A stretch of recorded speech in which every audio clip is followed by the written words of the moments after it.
Welcome into the Easy Wildcats podcast, where today, Damon and I... Damon?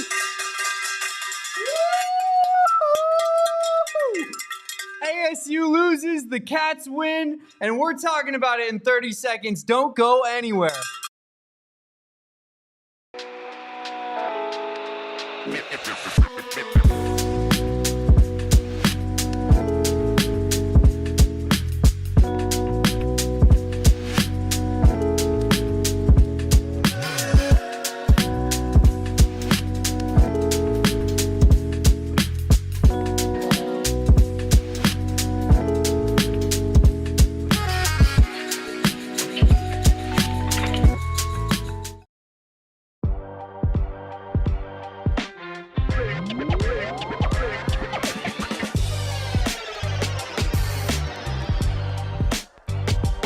Welcome on in, everybody, to the AZ Wildcats podcast, live from Studio K, presented by Circle K. And Kevin, it's that 2-0 feeling in Tucson, because as we end the third quarter and start the fourth quarter, the Cats are up 48-3 now on the Weber State Wildcats, as Weber State gets their first score here, and our score bug is immediately wrong off the bat. But we had to get this thing on the road, this show on the road here, because we were going to be up doing a post-game show at about 2 a.m. if we didn't. And we know that we value everyone's time. We know everybody's trying to get to bed as well. And we're going to finish out watching the final moments of this game with all of our favorite people in the world. So please leave a like on this video. Subscribe to the channel if you haven't done so already. But Kevin, how are we feeling after tonight's game, after tonight's victory, tonight's blowout?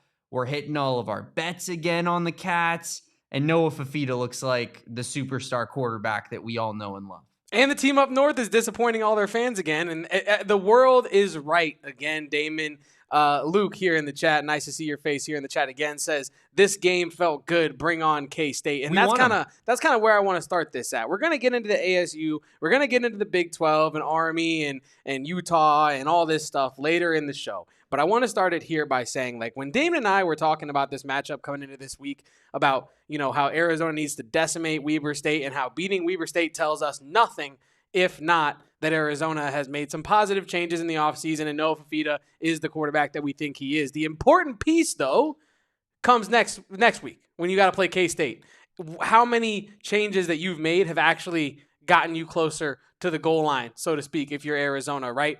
Are you closer to K-State than you are some of the bottom feeders in this conference? And hell, K-State this year might be one of the bottom feeders in this conference, which I don't even know how that's possible when you look at their roster. But Damon, when you look at this game, Arizona through three, entering, we have 11 minutes left in the fourth right now, absolutely demolishing and dismantling Weber State, who is outmatched, outpowered, outcoached, outdrawn, out everything. But not out-crazied by number 84, who is providing all of the crazy for the Weber State Wildcats. But in terms of your Kansas State conversation, and I think that this postgame show, like, let's face it, a lot of it's going to turn into how can Arizona take this and use Win the Big 12. Oh, that's where I thought we were going.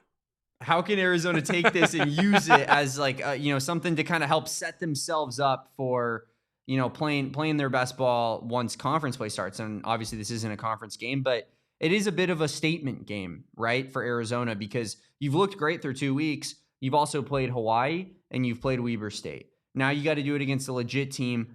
And when I say a legit team, I say it with a little bit of an asterisk, because Kansas State, they lose again today. They lose to Army.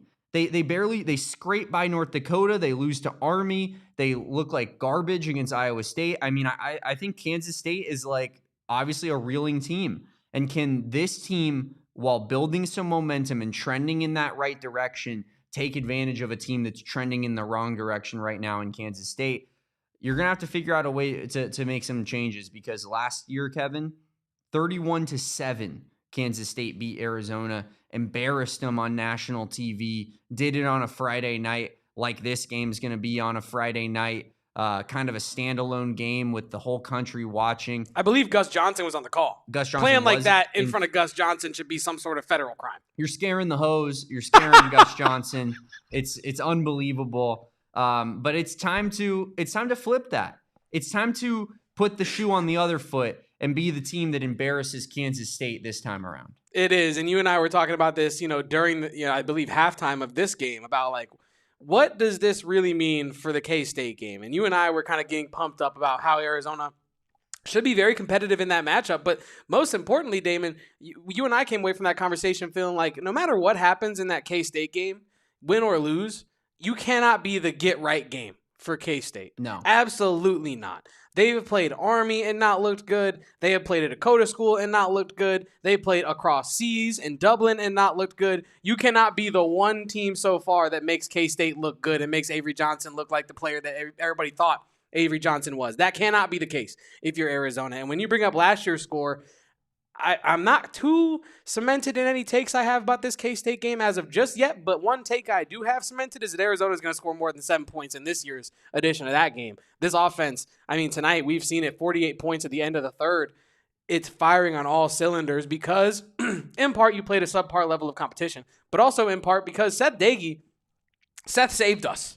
You know what I mean? This entertaining style of football where you're when you talk about Seth Dagey, I'm just going to sit here and do this the entire time. This is that entertaining style Praise of football. Jesus. Hallelujah, Kevin. Seth Dagey at the wheel.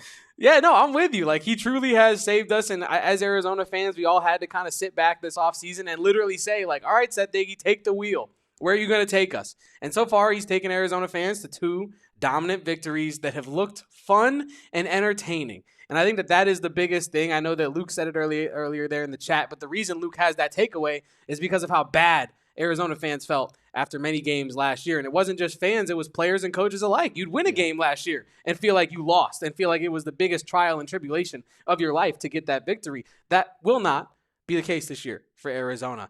Even in their victories, they should feel pretty good, especially about this one. And we'd be burying the lead to not bring up Noah Fifita in the night that he had tonight. I know Braden Locke has been put into the game, but record-setting night for Noah Fifita. He passes Khalil Tate.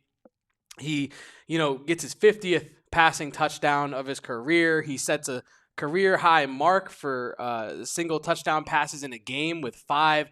Noah Fifita was completely on fire. And when you and I talked about keys to the game for tonight, Damon, and we talked about Noah Fifita needing to be accurate, Noah Fifita needing to look surgical, I think he's watching our show because the guy came out there like he was playing Operation, and I heard no dings, I heard no buzzes, I heard nothing. No red lights came on. He was putting the ball through keyholes every time he got the chance to, and guys, I know it's Weber State. But I made that tweet for a reason about Noah Fifita getting his swagger back because the most important thing this season, no matter what happened in the offseason, was that Noah Fifita looked better and that Noah Fifita had more poise and that Noah Fifita was not seeing ghosts when he would drop back. And that was the case last year. Noah Fifita would drop back, and because of the lack of protection, he would be scared for his life rolling out every time. People were calling him a dual threat, mostly because he had to run when he doesn't really want to do that most of the time. He wants to sit back in the pocket and pick apart, dial in that defense, and that's what he was able to do tonight. And Damon, I think we should go ahead and crown who else but Noah Fifita with our inaugural, this is our Player of the Game segment, our inaugural King of A Mountain. Noah Fifita has climbed to the top of A Mountain down there in Tucson tonight with 5 touchdowns, 353 yards at the time making the graphic, and 77% completion percent for Noah Fifita. And that is exactly what me and Damon wanted from Noah Fifita tonight. It wasn't necessarily the gaudy numbers that we wanted, but it's the way that Noah Fifita played that was important tonight, Damon, and that's why he's our King of A Mountain. Yeah, we absolutely love to see it, Kevin. I think couldn't have gone to anyone else tonight, obviously. Last game, I think, Kevin and I both somewhat were apprehensively giving Noah Fifita kind of the player of the game award because we didn't know who to give it to. It was like kind of a culmination of so many different people that played well. We didn't feel that like it was his strongest game, but when you're the quarterback, you tend to be the most impactful. Tonight was none of that. Tonight left no doubt. Like obviously Nunu Whatley, has a shout to be the player of the game potentially, but it was all Noah Fifita, man. He's putting it on the money. A lot of these guys are wide open, granted, but this guy is unbelievable. 5 touchdowns tonight. Did exactly what I asked for in the pregame show and for all week, Kevin, and that was show me an 80% completion percentage. Show me, efficient offense that just looks like you're in complete and total control of the football game. And, when you factor in the fact that he almost ran for 3 more on his own right, like this dude was playing out of his mind tonight. And Noah Fifita is the easy most valuable player of the game. That's why he's our king of a mountain. I mean, you bring up the Scampers. You bring up how, good, how video game-esque he was playing tonight. We were talking in the pregame show about me putting up 90 on NCAA 26 on the video game version. Noah Fifita was playing like the Noah Fifita in the video game today. He was putting the ball wherever the hell he wanted. He was running wherever the hell he wanted. I mean, that play that Sam Olsen, we're going to get to that a little bit later, but that play that Sam Olsen dropped that pass on, I mean, I said it to you in the moment, Damon. Sam Olsen just ruined a career highlight for Noah Fifita, right? I mean, rolls out to his right, makes a guy miss, makes the guy slide like he's playing baseball. He missed the tackle so bad. Scampers a couple yards forward, overhand toss to Sam Olsen, and it just hits his hands, hits the ground, and we're all like, oh my goodness. But I think that's kind of a culmination of what Noah Fifita's game was tonight. It was creativity, it was accuracy, and it was dominance. Like, he was doing whatever it was he wanted to do. And I think that's the kind of confidence that an offensive coordinator that's been in his shoes, like Seth Doege, can give to Noah Fifita. And that's the kind of confidence that you and I and all the Arizona Wildcats fans in this chat we're looking to see from Noah Fifita this year. Yeah. How confident would Noah Fifita be? Can he return to that level of invincibility that he felt in 2023 when he felt like nothing could go wrong, like nothing bad could happen to him and his team? Right? The fearlessness that he had to stand in the pocket, take shots, say, F it, T-Mac is down there somewhere, and find Tyrell McMillan. Like, the confidence that he had to do that was gone last year. But the confidence to find his guys under adversity this year is back. And I think you need games against teams like Weber State that are far below your level of competition to really get that confidence back. And I know there's other ways to do it. I know you could give yourself a tough non-conference, and if you win a couple of those games, you feel battle-tested. But if you don't have a lot of hope that you can beat the top dogs going forward. And I think Arizona is not in a position to really challenge themselves in the non-conference. And so for that reason, I think you can only beat the teams that you've put in front of yourself. And Arizona tonight did that job and did it easily to the extent of a 40-plus point win differential if this score holds.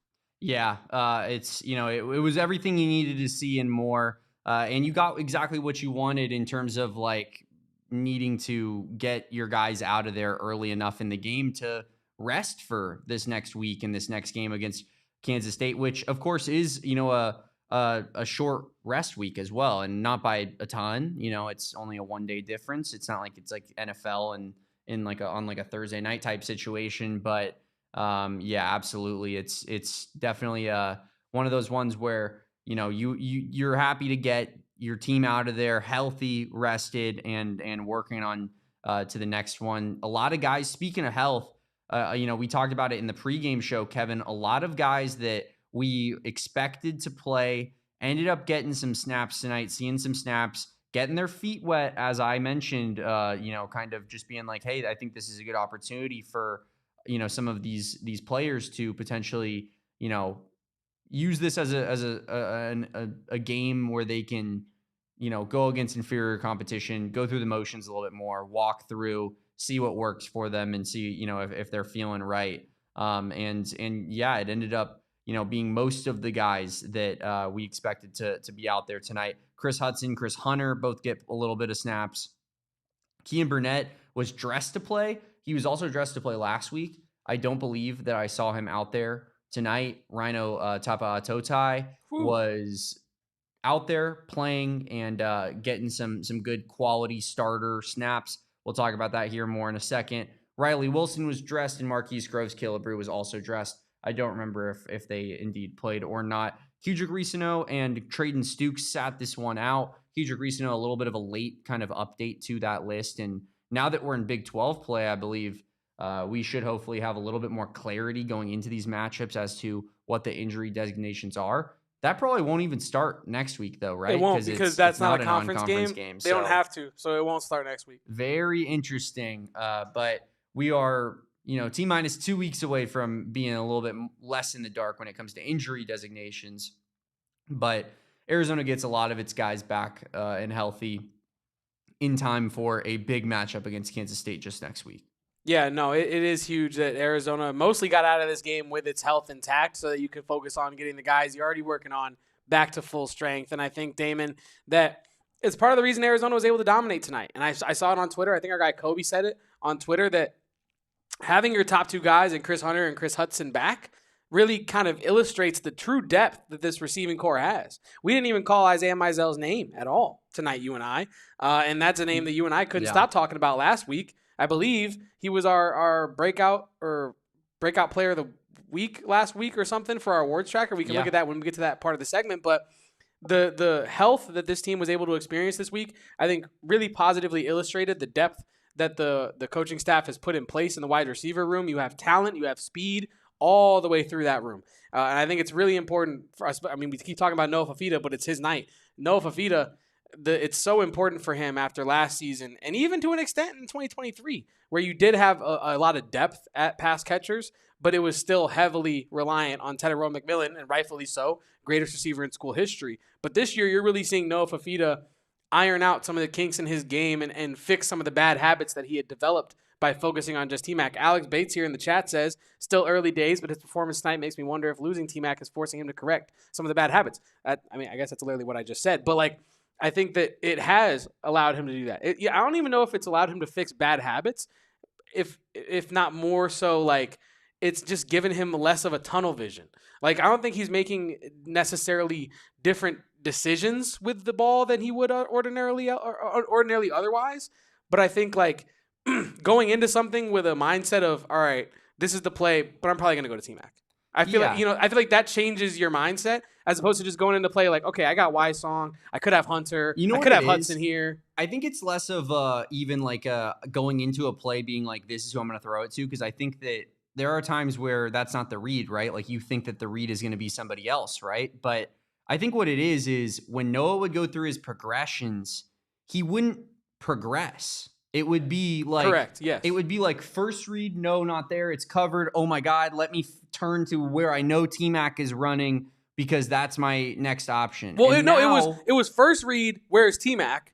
T-Mac's covered. Let me fake I'm doing other stuff while he gets open. Get back to T-Mac by the end of my reads. That's really what it was. Yeah, and then now it's first read, second read, third read, that type of progression, which is I think for when you have a guy like Noah Fifita who is surgical, for lack of a better word, we keep using it, but when you have a quarterback like that who can just use his accuracy to just slice and dice you, I think I almost want the anticipation throws, I want the instinct throws, and I want that progression to happen naturally rather than him kind of keying in on somebody. I think a lot's been made about the could he be better without T-Mac aspect, and that's such a difficult conversation to have, but I do think that, really he can be better with this play caller and these receivers versus that play caller and those receivers. And so it's just I'm not going to say that we got a lot of O-line problems. I think they'll need to work themselves out. That was, for me, my biggest negative of the night was the offensive line and a lot of the penalties they created. But, I definitely think that, the Noah Fifita side of things, he has so much more help this season than he did last season, and it's evident 2 weeks in.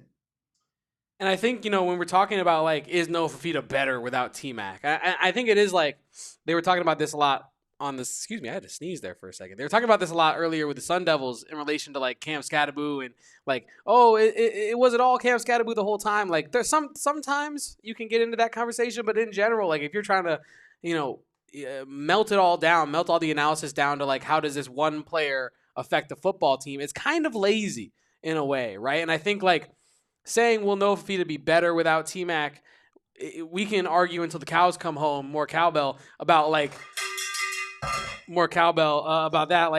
But I think the important question, the more pertinent question is, will Noah Fifita be more efficient without Tedero McMillan? Right? I think the answer so far through, I love this. Yeah, I love that. I think the answer so far through 2 games has been unequivocally yes. Noah Fifita will be better about spreading the ball around. Noah Fifita will be better about going through his progressions like Damon so expertly said. Like, I think this has been a huge coup for Noah Fifita's efficiency, the fact that he's paired himself with Seth Dagey, and ironically that T-Mac has found his way to the NFL. But I think it's less about T-Mac leaving and more about them filling the room with guys that can actually play at the Big 12 level and give Noah Fifita real options downfield and underneath. Absolutely, Kevin. And, that was sang in tune tonight in the way of 5 catches for Nunu Whatley for 168 yards and 2 touchdowns on 5 targets. Luke Wysong catches all 3 of his targets for 63 yards, long of 31 there. Chris Hudson, 2 catches for 51 yards on 2 targets. Chris Hunter, 2 catches for 28 yards on 3 targets. Ismail Mahdi, 1 catch for 27 yards and a touchdown. Brandon Phelps, 1 catch for 13 yards and a touchdown. Trey Spivey, 1 catch for 10 yards and a touchdown. Devin Hyatt, 1 catch for 10 yards. Gio Richardson, 1 catch for 7. And Wesley Yarbrough, 1 catch for 1. And then Quincy Craig, 1 catch for -14. But we won't hold it against him, Quincy. Not your fault, my guy. And then just to round things out, the only guy who received a target today, Kevin, and didn't make a catch, my guy, Sam Olsen. I mean, we could, I think we should get to our by the numbers here pretty soon, but I want to get to this Damon's Dawg-house as quickly as possible, folks, because we're only 2 weeks into Damon's Dawg-house even existing, but this is set up to be an all-timer. So I think we should hit our first break and then go to by the numbers here on the AZ Wildcats post-game podcast. Don't go anywhere. Stick around. Leave a like. And it is that time of the show yet again, Damon, where I get to talk to our friends, all of our closest friends here in the chat, about Rally House. And Rally House, look, I'm not blowing smoke. Every time I go home to St. Louis, I tap in with our guys over at Rally House, our guys and girls, over at Rally House to make sure that my memorabilia stack is up to date. It's elite. I got to make sure I'm up to date. I got coasters. I got all types of stuff. And you can find stuff for your favorite team, Wildcats included, at Rally House. They have 39 pages, Damon, of Wildcats gear for you to sort through. That's the last time I checked because I kind of keep in touch with these things like I was trying to tell you. Rally House has everything from coasters, dog collars, jerseys, shirzies, necklaces, puzzles, I think, as well. The keychain, all types of stuff at Rally House. Give me 10. Oh, God. Dice, playing cards. Oh man. Anyway, I mean, that was a good teaser. Go find out for yourself the rest of the list that they have on Rally House, because you can find it at www.rallyhouse.com. You can find your local location as well. They have some in Tempe, Mesa, and Glendale, close out to here where me and Damon reside. So check out our friends over at Rally House. Up your memorabilia game right now. Rally House has all sorts of great products, but when I need a hat, Kevin, there's only one place to call, and it's our friends over at Branded Bills. Guys, Branded Bills is a local company based out of Mesa, Arizona, and they love their Wildcats. There's no other place to shop when you need some Arizona Wildcats gear, whether it's a trucker, fitted, beanie, snapback, even a t-shirt. Branded Bills is the ultimate custom apparel. They also have their campus collection, like I mentioned there, where, just the absolute best of the best when it comes to Arizona Wildcats gear. They have taken over the University of Arizona campus, Kevin. When you're out there at these games, all you see is people wearing Branded Bills. I am, of course, rocking my fresh Branded Bills lid on a game day, as always, per usual. I got to rock Branded Bills all throughout the week, all the time. With our promo code of BBPHNX, we're going to get you 15% off your first order at brandedbills.com. That is BBPHNX. It'll get you 15% off your first order. Most comfortable headwear in the entire game, Damon. It's honestly one of the coolest things about Branded Bills is, like, you're a part of a huge group of humans that own Branded Bills. So many people that own Branded Bills now, but you still stand out. I feel like a lot of hats nowadays, your brand redacted other hats, they all kind of look the same. Branded Bills, I don't feel that way about them at all.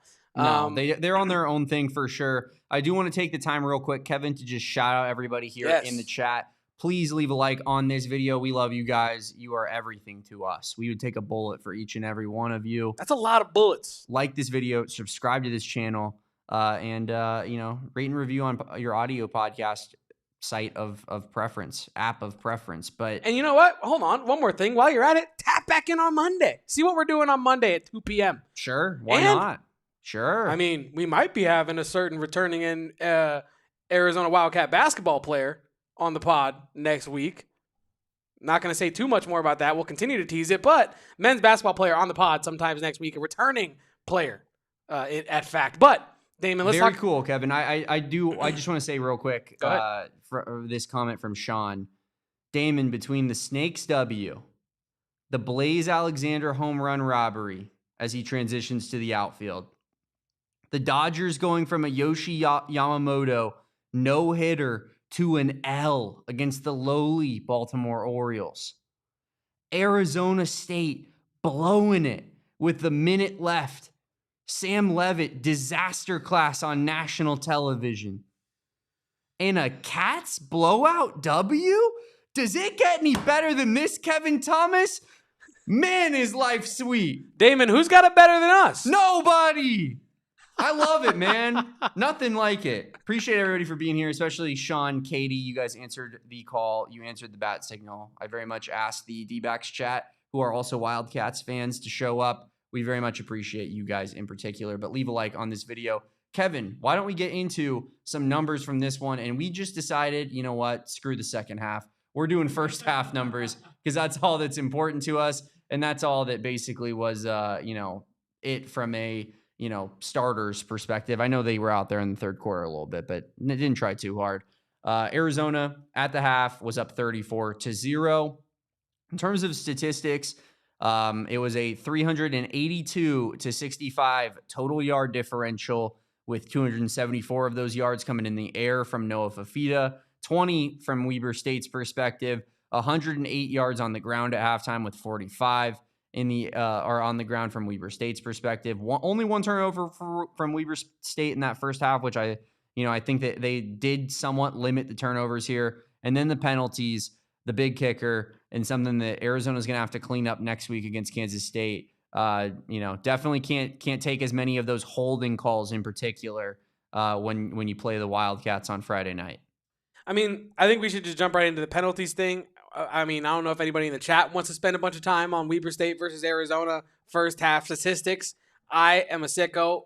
I think we should just talk about penalties. Well, let's go ahead and talk about the second. Let me just read off the total game statistics real quick. That's actually good. And then because we're a minute 49 out from this one being over in Tucson, the Arizona Wildcats are up 48-3, have 560 total yards to 184 for Weber State. Weber State, has I think they've turned the ball over here 2 times, I believe. That'd be the pick 6 and the Genesis pick. Yeah. Weber State 3 sacks tonight. Arizona 2 sacks tonight. So didn't win the sack battle between Weber State. 2 interceptions, like you said, Kevin. One of them going for a touchdown. 6 TFLs for Arizona compared to 4 for Weber State. When it comes to red zone attempts, Arizona was 5 for 6. Weber State was 1 for 2. Arizona missed a kick. Michael Salgado Medina no longer perfect on the season. Misses a field goal attempt there. And then when you get to the third down component of things, Arizona was 4 for 9, 1 for 1 on fourth down. And Weber State was 2 for 14 on third downs with 0 for 0 on fourth downs. Penalties stocked up at the end of the night, Kevin, and we'll use this to kind of lead into this discussion. 10 penalties for 80 yards for the Wildcats compared to 7 penalties for 68 yards for Weber State. 10 penalties for 80 yards is not going to cut it against anybody. It's definitely not going to cut it against an FCS opponent. How do they fix this, Kevin? I was thinking about it, pardon me. While I'm giving my answer, could you find the penalties from last game against Hawaii and see how they compare? Because my question for you was going to be, and this is no excuse, but it's what's on my mind. I refuse to not say that. So, do you think that this was a bit of we're just going to play a bit more aggressive, a little bit looser because we know how much better we are than Weber State, and we're just trying to fly in this game? I don't know if that's part of, some of the lack of discipline, I'll say, from the penalty side, but this is something you got to clean up. We were here on the postgame show. It was pretty much all, roses and rainbows tonight for the Arizona Wildcats. But like Damon said, we can complain about the refs all we want. We can complain about, whether we think the call was right or wrong, but the calls are getting made and you're putting the refs in a position to make a call. You have, 3 touchdowns taken off the board because of not 3 touchdowns on different drives, but 3 touchdowns total taken off the board because of penalties, right? Because of self-inflicted wounds there, Damon. So, yeah, you're right. The penalties have to get cleaned up. I don't know necessarily why it was a specific problem tonight, and it felt like they were just clustered all over the place tonight. But I do think that they will kind of wax and wane like the moon this season with the penalties. I think Arizona should be a pretty disciplined squad this year. I feel like the buy-in is super high. I feel like the guys they have on the roster, no psychos like Weber State's number 84, but like just guys that mostly play within the realm of the game. No straight jacket guys. That guy, I mean, psycho. Psycho, dude. Total like he's freak. the guy on the highway where like you change lanes 2 car lengths ahead and he takes it as you cutting him off. And so now he's tailgating you and he's giving you the bird and all this, and it's like, dude, I'm just driving. Like, yeah. Like Tay Brown, he just got up on the play, and 84 gets up like he's got a problem, tries to, fake throw the ball at Tay Brown, and he's like, what are you doing? He's the guy who, when you pull out of Dutch Bros on Speedway and he's going 80 miles per hour, and you end up accidentally kind of getting in front of him because you didn't realize he was driving twice the speed limit, and then you give him a face, and then he follows you for 20 minutes and walks out of his car with a solid metal pipe. That sounded like it was real. No, that didn't happen to me. That wasn't a story that specifically happened to me or anything. But yes, Kevin, I think you look at last game, only 2 less penalties last game, 8 penalties last game compared to 10, but for 54 yards as compared to 80 in this one. So definitely a lot less yards there. But yeah, I think, that's definitely a component that needs to be cleaned up here. I hear you in terms of like, hey, let's go out there, let's play loose, not that big of a deal. I think I would feel that way if they were a lot of defensive penalties. If it was a lot of like I know they got called for targeting. Jabari Mann got called for targeting, and he, it happened in the first half, so he should be good for Arizona's Kansas State game, thankfully. But you get the targeting call like that happened on defense. Most of the calls though that stuck out to me were the offensive penalties, especially the ones that negated Noah Fifita's rushing touchdowns. And so that's where I'm looking at. Like, that's not to me a playing too hard thing. That's just a lack of blocking discipline and technique. Like, you saw it out of like a guy like Alexander Deuced on his hold. Like, it was a bad hold, and it was frankly like it was a very clear hold. Any ref is calling that, and that's out of probably the best offensive lineman on this team on paper. Can't really have that happen. Got to clean up those holds in particular, or else it'll really come back to bite this team in the ass. Like 100% this season. And this next game against Kansas State, I can't stress it enough, Kevin. It is so damn pivotal, man. It really, really is. Like, this next game against Kansas State is really, in my opinion, like, I think that this team is good enough to win a bowl game, even if they lose this Kansas State game. Like, I still think you can get to 6 losing to Kansas State with how bad they've looked this season. That being said, I also think that if you can beat Kansas State, now we're talking about, can this team win like 8 games? Can this team win 7 games? Like, what's the ceiling now? Where are we talking in terms of like how truly, good this team can get? And I don't want to say like great, because that's not great in college football. That's merely good. But when you're talking about Arizona Wildcats fans, like, we're not going to be greedy people. If we get an 8-4 season, like, I'm out there doing backflips. We're going streaking, people. Like, let's go. Us. We're going streaking. No, I'm with you, Damon. Like, Sean says it there in the chat. I've been saying it all season. You've been saying it all season. Anybody paying attention to the upcoming Arizona Wildcats schedule has been saying it. Like, this stretch upcoming of K-State and Iowa State will give us everything we need to know about this Arizona Wildcats football team. I understand that it's a long season. I understand that things can look different over the course of the year. I understand you can start a year 0-2 and still make, a bowl game, and not only a bowl game, but maybe compete for a conference title. That all is not lost on me. But like I said, beating a team like K-State or losing to a team like K-State in its current iteration will tell us a lot about where this Arizona Wildcats team is, especially if it looks really good or really bad. Right, yeah. I think like if it flies right there down the median and it looks okay, and Arizona either wins or loses, but it was competitive the whole way through, I think that even then you still have a lot of confidence as a Wildcat fan that, hey, like, yeah, we probably should have won that game, but we hung in there with a team that a lot of people picked preseason to be contending for this conference title upcoming. So this is a huge game. It is Arizona State to end the year, but this is maybe the biggest game of the season that has already been scheduled outside of like a potential bowl game. I think this is the biggest game of the year. I know you have Iowa State coming up after that, but the way we feel about that Iowa State game is going to directly be impacted by the result of the K-State game. And not only on top of that, but you have a bye week after the K-State game. So we had time to ruminate and speculate and project on that game. And I think, yeah, the game means everything for figuring out where this team's real level is.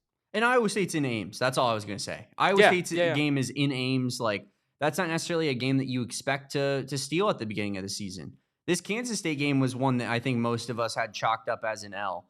But when you're at home with the way they've been reeling, like, you just got to take advantage of a team that's just not playing good football right now, and a program that is not, in its prime form. But as some people have put in the chat here, I see Cosmic Contrarian saying it. I think there was someone else up there in the chat earlier, Kevin. I mean, they're right. Kansas State is probably going to play its best game of the season on Friday night. There's I would say like a 90% chance that we're not getting the Kansas State that played North Dakota and Army the last 2 weeks. We're more getting a version of the Kansas State team that played Iowa State in week 0, but with an added element of there's no disgusting Ireland rain coming down, like where it's 40 degrees and people are slipping all over the place. Like, this is going to be on turf in Tucson in warm weather. So to me, it's like, you're going to get, you're almost assuredly getting Kansas State's best game of the season. They're going to probably get up for it. And it's up to Arizona to be like, hey, we're not going to be the team that loses to these guys right after they lost to Army. Like, you're not going to go ahead and beat Army and then come over here, or lose to Army and come over here and beat us. I hear what you're saying, and I agree with the people in the chat. I am also, like, for example, like, I'm a trends better. I love betting with trends. You know what I mean? So, like, understanding, like, when teams are going to bounce out of a trend, bounce into a trend, I'm with that. So I am all about, like, predicting that K-State's going to try to bounce back as hard as possible coming into Tucson. But Damon, like, my question to you is, if Arizona gets the best game this season out of K-State, what does that really even look like? K-State hasn't looked good at all. So if you get the best version of this K-State team, what is the best version of this K-State team? Good defense. That's why I said, like, probably more so like the Iowa State game, where that defense was locked in for the better part of 3 quarters. And it wasn't until the 4th quarter that the wheels kind of fell off. But I kind of expect that level of defensive play of, like, this is a well-coached team that we're going up against. The offense might look putrid. Yeah, and see, I agree with you. And like I said, I don't want to come off like I don't think the K-State's going to try to play their best game on Friday. I do think they're going to do that. But my counterpoint and devil's advocate would be asking propositioning the chat to say, like, are we sure that K-State has it in their bag? Mm-hmm. Like, are we sure that they can reach into their bag that deep and come back out after 3 straight weeks of adversity? 3 straight weeks of everybody saying, you suck. All right, well, we suck. We're going to come out and whoop on Dakota. You don't. All right, well, that's fine. We got a game against Army. You lose outright. And so, like, people are now like, well, you're going to bounce back against Arizona, right? You have to. Avery Johnson's going to reach in the Pop-Tart bag and pull out a brown sugar cinnamon, and it's going to be delicious. It might not. It might be a blueberry, and it might be nasty. Don't try the Avery Johnson lemonade. Do you know what I mean? It might not be lemonade at all. And I think, like, that is kind of where I'm at. With, like, I think K-State is going to try their damnedest to be the K-State that we all thought they would be this upcoming Friday. But I think the question we're going to have to answer over the course of the next week here is, can they do it? And is that even who they truly are? Or were we all just wrong? You know what I mean? And I think, like, that's why I think Arizona has such a good chance in this game, because Arizona has proven that they've changed a little bit from last year. They have not played a team the level of K-State, so they have not gone up against that barometer, so we truly have any foundational evidence that they can beat a team like K-State. Mm-hmm. But K-State's given us every indication that they can get got, that they are gettable, that their chin can be cracked. You know what I mean? So if Arizona has a puncher's chance against a team that's chin is questionable, you can get the knockout. Even if you're a guy that is not on the same level as the guy you're fighting. I'm not talking about MMA, so I don't know what's going on. But, like, you get my point here, right? Fill out the MMA sheet on your bingo card because we found a way to get it in tonight, guys. And that's what we do here on the AZ Wildcats Bonjour, podcast. UFC Paris. That's what you can expect out of your boys, Kevin and Damon. But as Jesse Minneapolis puts in the chat, he says up there that, let's be real here for a second, fellas. They play real ball in the Dakotas, and Army is no slouch. And I agree with you to an extent. Army did lose to Tarleton State. Listen, no one respects FCS ball like this podcast. Kevin and I all week have been hammering let's respect NAU, guys. We've been chopping wood. Let's respect NAU because if you can beat NAU by a mere 19 points, you got a real serious football program in your midst. Now they find themselves 1-1. But in seriousness, Tarleton State is a good team. They beat Army, though, so Army does have an FCS loss. They turn around a week later and they beat Kansas State on the road.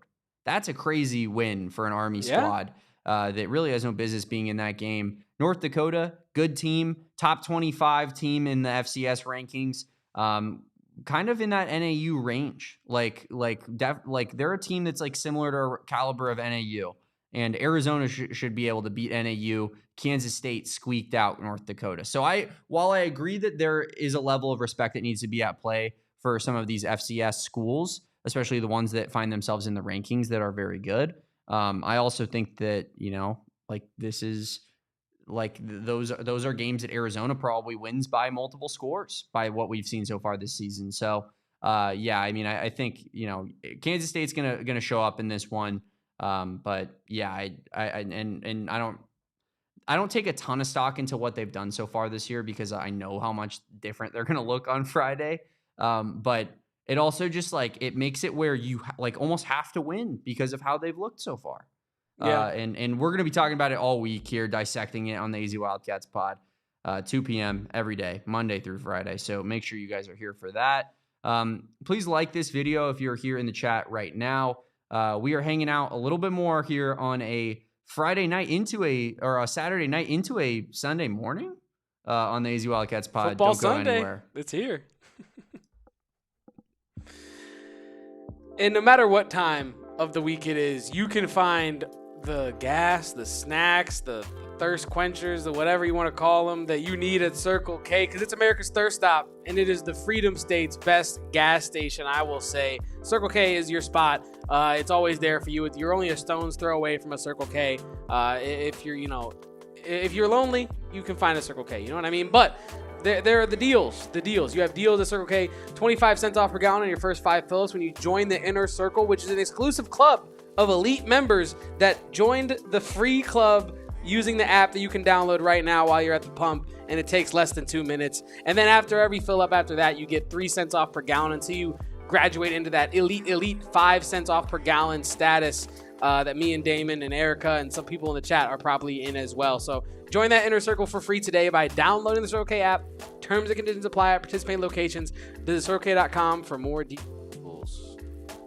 Love our friends at Circle K. Love our friends at Gila River Resorts and Casinos because no one does it better. There are 4 Valley locations. You got Wild Horse Pass, Lone Butte, V-Kiva, and Santan Mountain. Something for everybody. Something for any person that lives in any different type of location in the Valley. Kevin, you are near the V-Kiva location. Still yet to check it out, I believe, but I am long awaiting your review of V-Kiva. We are Wild Horse Pass men ourselves. We love Wild Horse Pass. We'll be out there for our PHNX Cardinals away game watch parties throughout the course of this NFL season.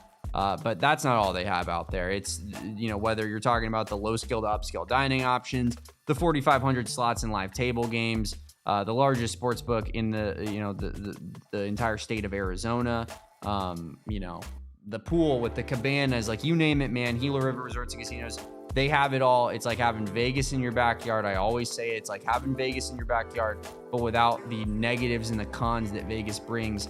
In particular, those Vegas smells, because Gila River Resorts and Casinos, they keep it clean. What's that smell? And they keep Is it this Sam classy. Levitt? Oh no, it's Vegas. Sorry. Yeah.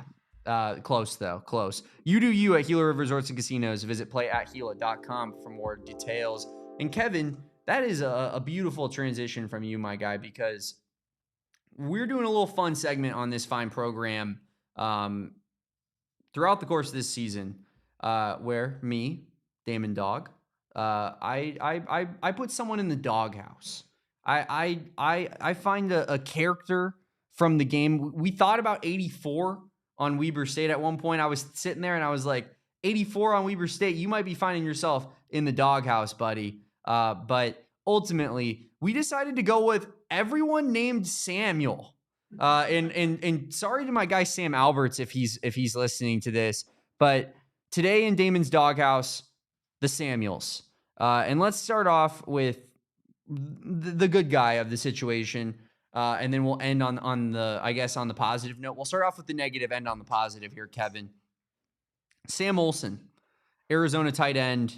I've often jokingly said this is the number one Sam Olson podcast in America, much like this was the number one Trey Townsend podcast in America during basketball season. Sam Olson is not my favorite player on this team. I have tried to be nice. I have tried to, cool off. These are college kids. I don't want to, just tear them apart. And we're becoming unk. We are becoming so it's a weird unk. Territory. Me in particular, having just turned 26 this past month. Yeah. Thanks for that, Kevin. You got to catch that ball. It's unacceptable otherwise. I could have caught it. Kevin could have caught it. Our entire chat could have caught it. It was that easy of a grab, and Sam Olson makes a bumbling mistake. One that he himself would, not usually make, but also, it's just kind of unacceptable, man. And it's been a lot of that in his Arizona tenure.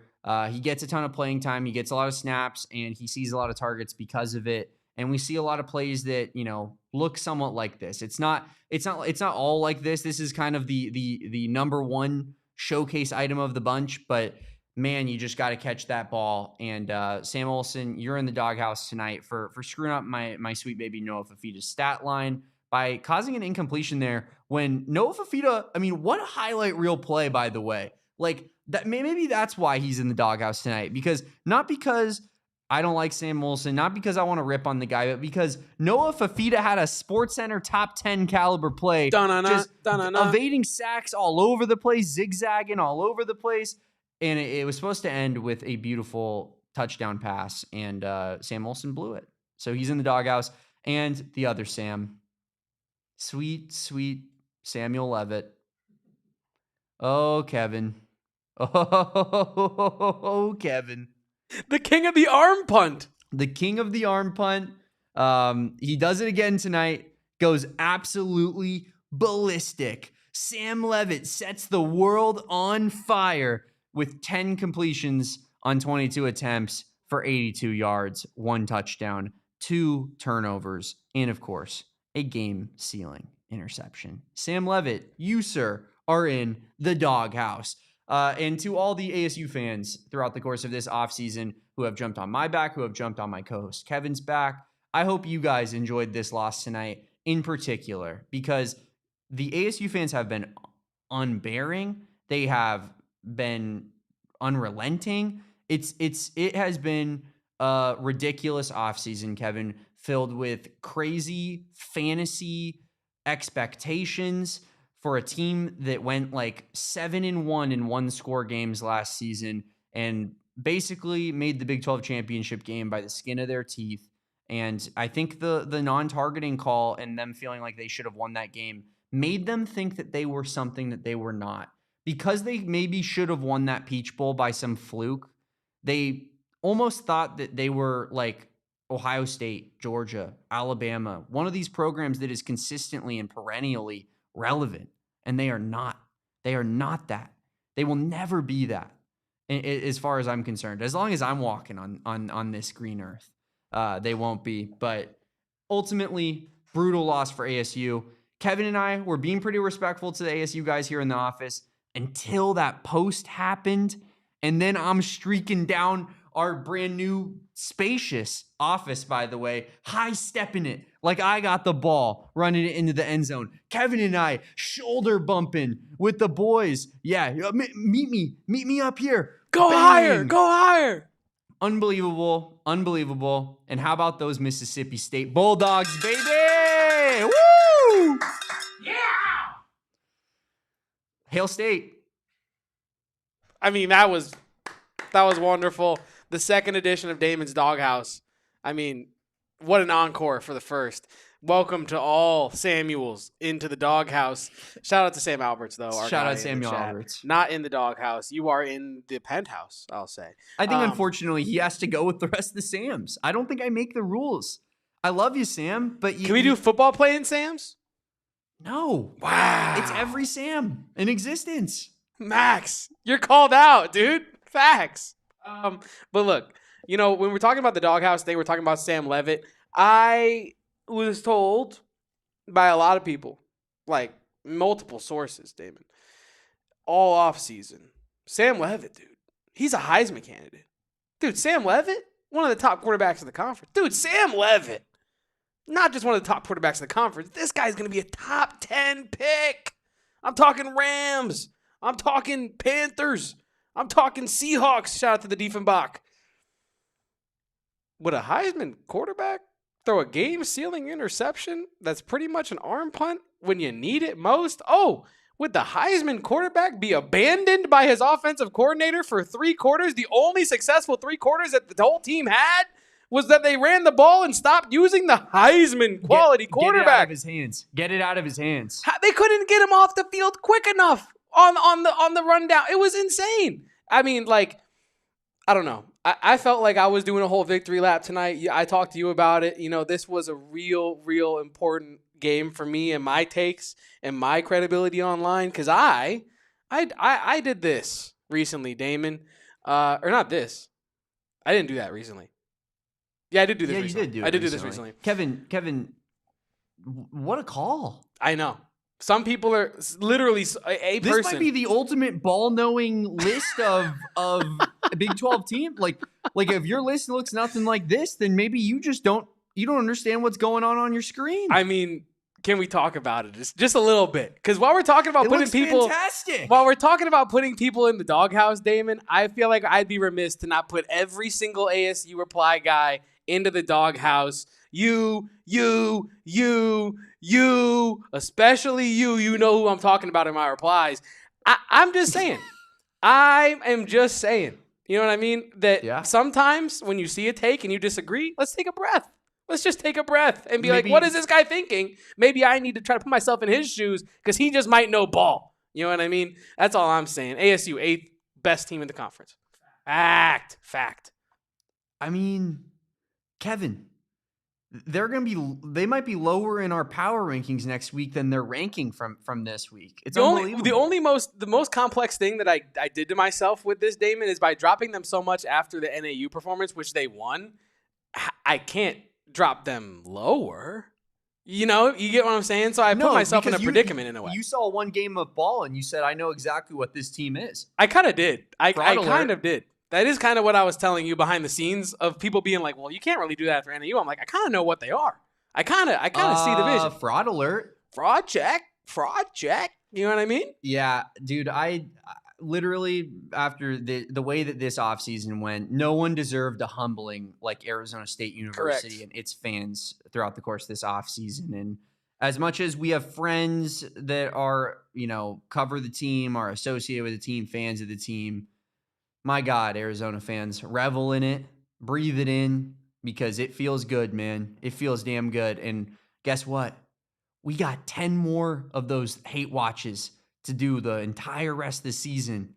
And I'll tell you, I will be there leading the charge. Join me if you must.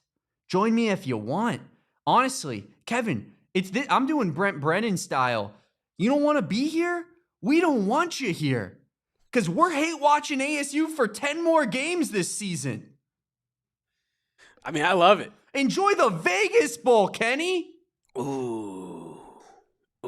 I mean, I put that. I recirculated that clip of him saying from the preseason this year of like, don't be mad going 5-7, 6-6, 3-9. People are eating that up right now. That's a fact. I'm feeding families with that tweet, and I didn't even mean to. I just kind of threw that one out there in the ether. But it's true, right? Like the Sam Levitt being in the Dawg-house is real. The ASU reply guys being on our replies being like, we're going to be this is a top 10 rated team. And they moved us down. It's like, I think they saw what we all saw and they said, what's that smell? It's Arizona State football. Fact. For me, it's not even, from the reply guy standpoint, it's not even the disagreement. I'm all for you caring about your team. Correct. It's the your opinion is wrong. I hate you. I hope you die. And here's why. And it's like, really? You thought that was, you heard my Sam Levitt joke and you said, let me take this up a notch. Let me take this to an 11 out of 10. It's unbelievable, man. But Kevin, we got another break we got to hit here on the AZ Wildcats pod. Let's do it. Let's come back in 30 seconds and let's talk about how we're feeling temperature check wise on the Brent Brennan year 2. You know, I don't know if my temperature check has changed due to Brent Brennan, but I do know, Damon, that the Phoenix Raceway, it's getting hot. It's heating up. The competition is on fire right now for NASCAR Championship weekend. If you have been out here in the Valley long enough and you have not gone out to see a NASCAR event here at Phoenix Raceway, you are truly missing out because they're taking this thing on the road, Damon. They're going, October 31st through November 2nd here this weekend in person. But tickets for Sunday's Cup Championship Series race sell out every year. So make sure to get in while you can fit in because, like I said, they're taking it on the road starting next year. No more guaranteed shots. You know what I mean? So take your shot right now while you can. Tickets, hospitality, and upgrades are still available. Get yours now at the link in our show notes. I love Phoenix Raceway. I got to find a way to get myself out to that race this season. And another company that I've fallen in love with, and I'll tell you why. Shady Rays. Yeah. Guys, Shady Rays, here's why they're the only sunglasses that you should shop from this day and age. If you lose or break your sunglasses, you just hit up their support team and you get sent a brand new pair. We had Kobe here in the chat, Kevin, a couple weeks ago. That was special. He happened to join in the middle of a Shady Rays read. He mentioned he broke his sunglasses. I said, hey, Kobe, why don't you just go email Shady Rays support and say, hey, guys, I broke these sunglasses a while back. Can we do something about it?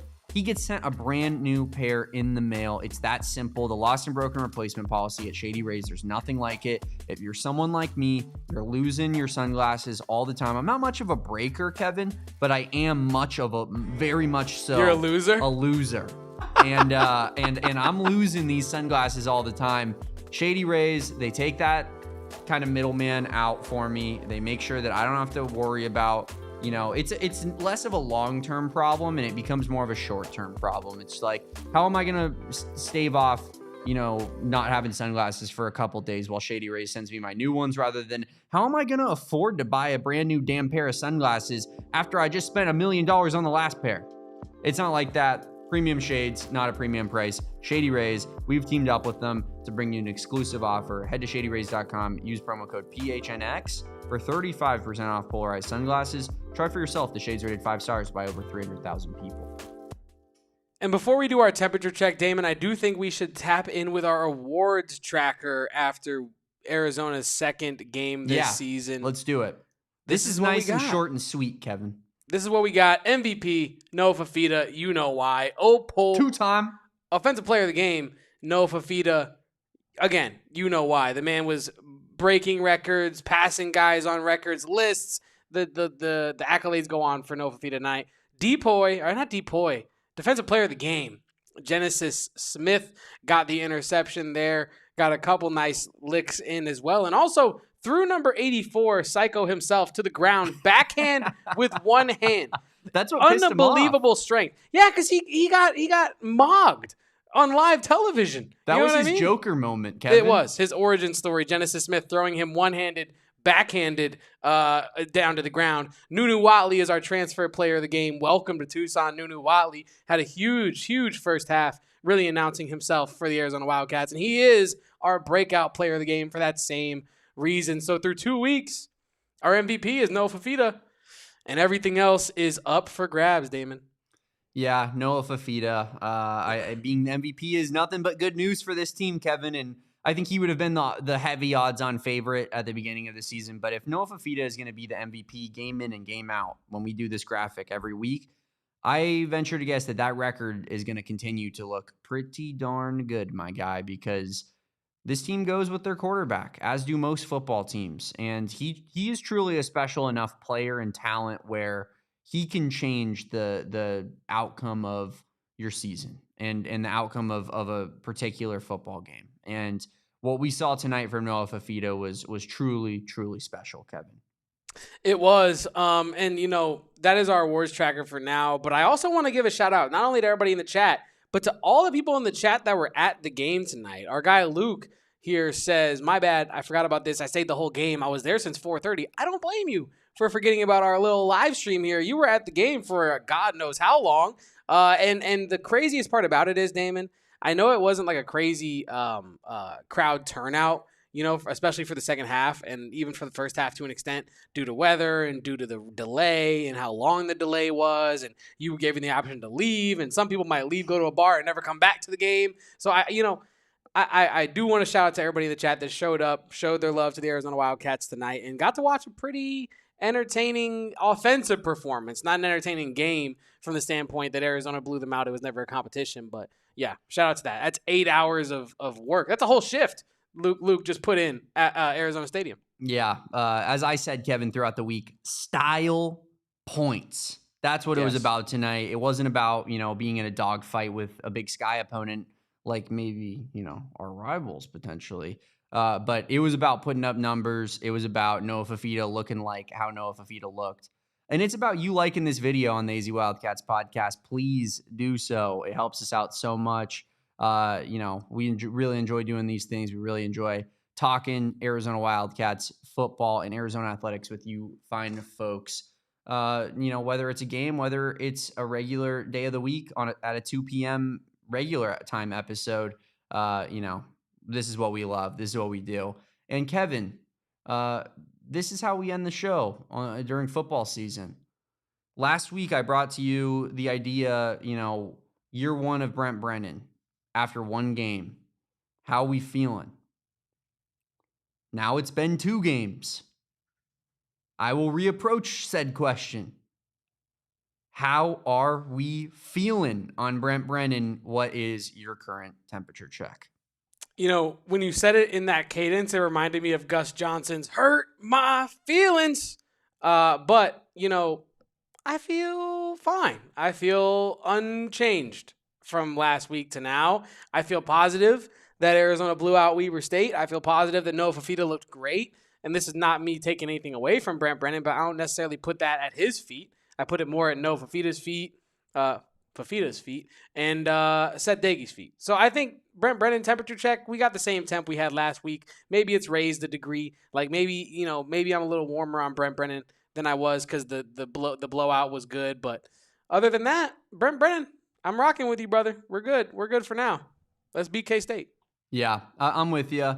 A lot changes next week. I think, we could go from cloud 9 to, completely in the gutter based off of the result of the Kansas State game next week. I'm thinking maybe we got to start putting like a rating out of 10 on it just so we can track it a little bit more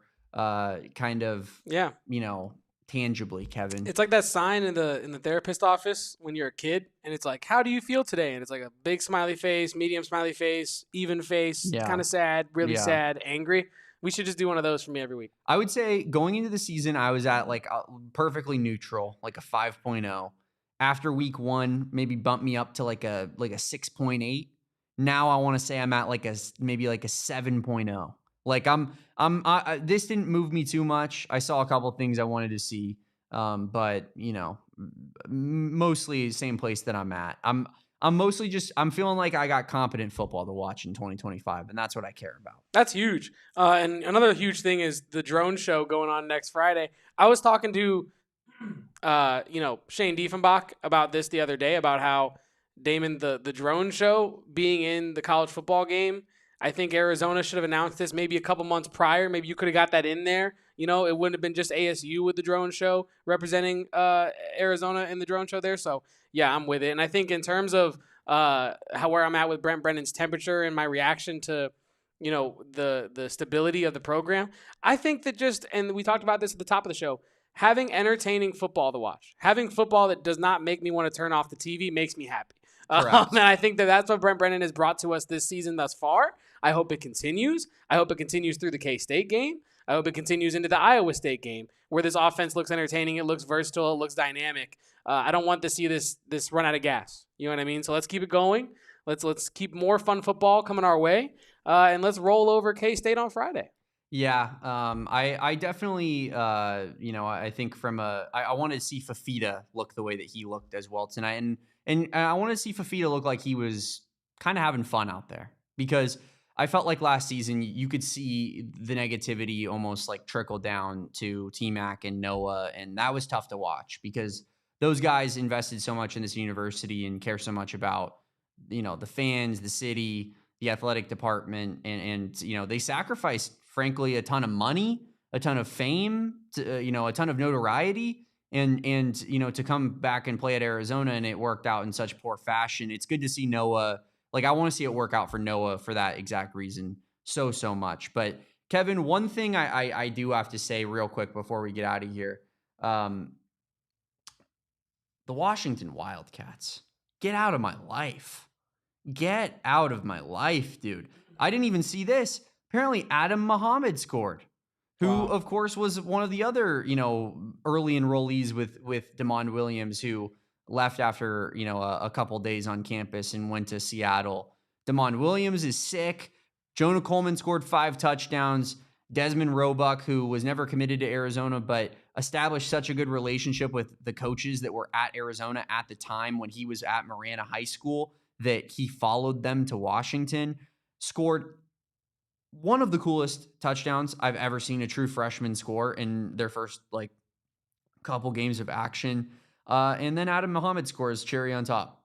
Unbelievable, man. I mean, essentially every good player on the entire Washington roster is a former Arizona Wildcat. And it was like that last year. And it's just gross. It's gross because it's like, those guys should be on my screen. I should be watching them on my screen. No, yeah, I'm with you. You and I were watching that game at the same time because we had the 4 TVs up there, and we had Arizona on the middle one, and the Washington game was on the far right one. And we look over, and Desmond Roebuck made that incredible spin move, made a couple guys miss, switches fields, goes all the way around, scores a touchdown. And we're just sick to our stomach because we're watching this incredible Arizona game, and we're thinking, oh, man, this is a great night. ASU just lost in heartbreaking fashion. Nothing could ruin my mood. And it didn't ruin my mood, but it did put a little bit of a damper on it, seeing all of Washington's most productive players being Arizona Wildcats. It honestly doesn't make me nearly as mad as it kind of just makes me feel like they're big brother in a way. Because, it's okay that you can't recruit players that didn't go to Arizona. It's fine.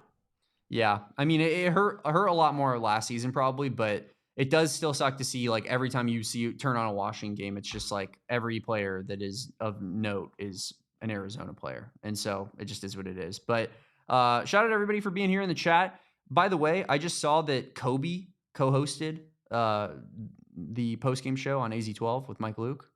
Awesome stuff, Kobe. Yeah, it's really cool, man. I'll have to tune in, and of course, I'm sure we'll talk about it on social media. But really, really cool. Congrats, Kobe, on doing that. Like this video, subscribe to the channel if you haven't done so already, and rate and review on your favorite podcasting platform. I am Damon Dawg. That's DAWG. That is Kevo Posts. It's KEVOPOSTS.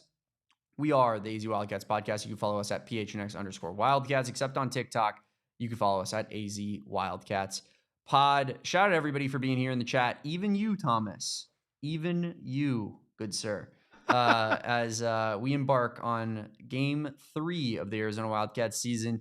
2-0, 48-3 W over the Weber State Wildcats. We'll be back on a Monday to talk about it at 2 p.m. on the AZ Wildcats podcast. We'll be live all throughout the week, giving you 2 p.m. shows. Then we'll be giving you pregame 30 minutes prior to the game on Friday, and a postgame show on Friday as well. Guys, Friday postgame show this week. Make sure to remember that. Pregame 30 minutes before, postgame right when the clock hits 0, about 10 to 15 minutes after. Like I said, I'm Damon. That's Kevin. Leave a like on this video, and we will catch you next time on the AZ Wildcats podcast. Until then, peace out. Bear down. And go Cats. Leave a like. More cowbell! We all silly like the mayor.